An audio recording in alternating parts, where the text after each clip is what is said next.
apparently 5 years is like the comfort zone level for marriages. Because like when we first got, engaged or were dating, we went somewhere and I'm like, oh my gosh, where are we going? He said, dress very casual. Now after 5 years, he took me out last night since I have a show tonight, and I'm like, oh my God, where are we going? Do I have to put on a bra or get out of the car?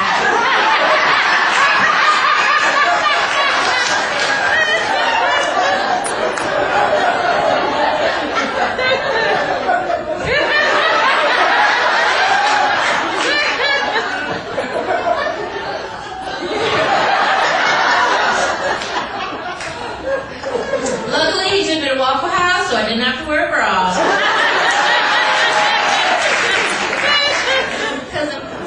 I enjoyed being married. We met online. Any of you guys tried online dating? You did? What site did you use? Wait, was it something weird like Craigslist or Auto Trader? Something crazy? What site did you use? Christian Singles. Oh, so that's a cute one. Yes, I actually met my husband through a Christian Singles site. Actually, that's what I tell people. In reality, when people ask me where we met online, they're like, "Oh my goodness, did you use eHarmony?" No, because eHarmony's $50. I wanted love, but not that bad. We actually met through Don'tDieAlone.com.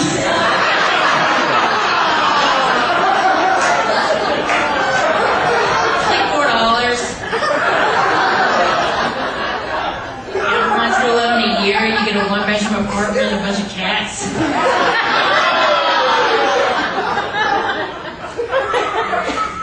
It's awesome. People use all sorts of sites. I had this show in Arkansas. I had somebody say Pet Finder. I'm not into judging.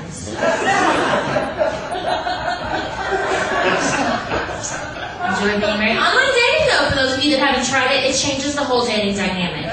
Because like regular first date, you're going out, you're getting dressed, you're like, oh, where are you going to take me to eat? Luckily, he was a little cutie pie. See, I was so petrified though, right? Because I'd never done online dating before, and the only person I knew that did ended up in a freezer. So, it wasn't a freezer, it was some baseboards. I don't know that he killed her, but I haven't seen her in 4 years. And he has a mustache, and let's face it, the only two types of people on the planet that have mustaches are perverts and pirates. And he didn't have a boat. So.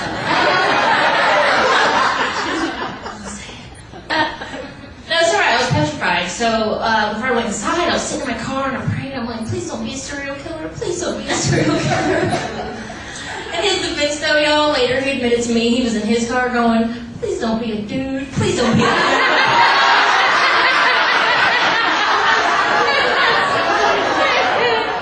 Not again.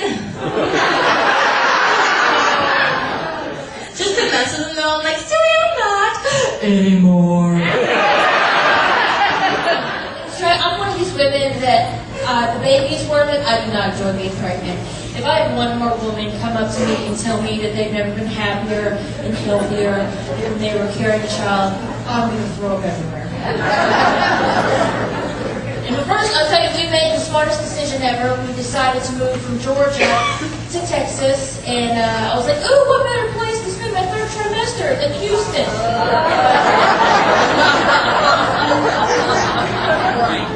Yeah, and everyone's like, oh, but it's a dry heat. Not Houston, it's not.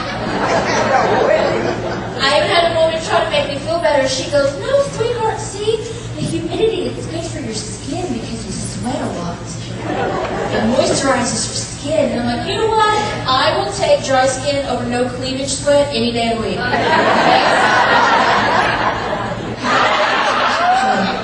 And he said, I am a big girl, I'll get it out there. I don't mind though, I'm comfortable in my skin. The only thing I hate is that nobody, and I mean nobody, knows how to compliment a big girl. I had a woman tell me to my face the other day, sweetheart, I just want you to know you are still very cute despite your size.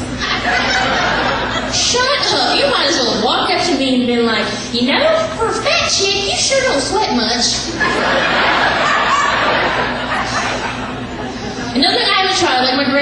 tells me, she's like, Michelle, you're overweight and I think it affects your career. First impressions are everything. When someone sees you, what's the first thing that goes through their mind when they see how big you are? And I'm like, I don't know. There's a pretty good chance I got candy in my purse. Because I do. He's trying to get me into cooking too. Like, because growing up, my mom's motto was, if you can't microwave it, then you don't need to eat. She was busy though. I got to get her, I'd ask, like, what's for dinner? And she's like, imagination.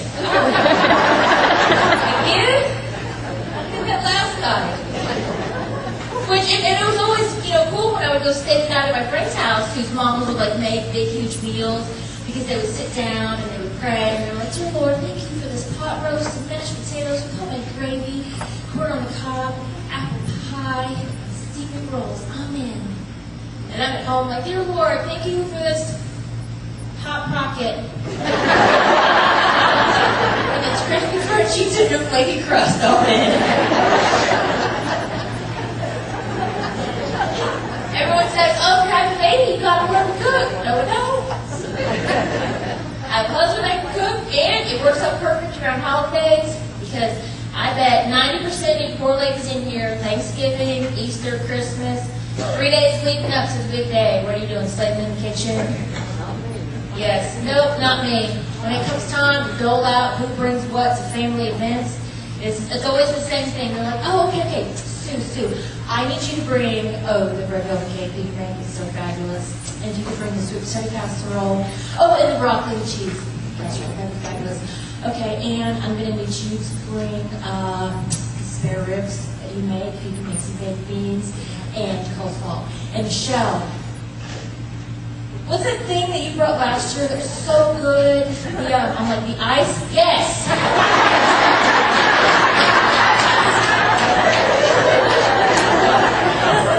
I can give you the recipe if you need it. I'm a ninja in the kitchen when it comes to ice. And I can bring paper plates and cups like nobody's business. Another too, he doesn't think about it. Like, he and I, we eat too much junk food, we eat out too much. And we both have a terrible, awful sweet tooth. And he's got to the point now that I'm pregnant, he will try to hide sweets from me. You can try to hide sweets from a pregnant woman. I will sniff him out like a Wolverine. He brought home Krispy Kreme donuts and hid them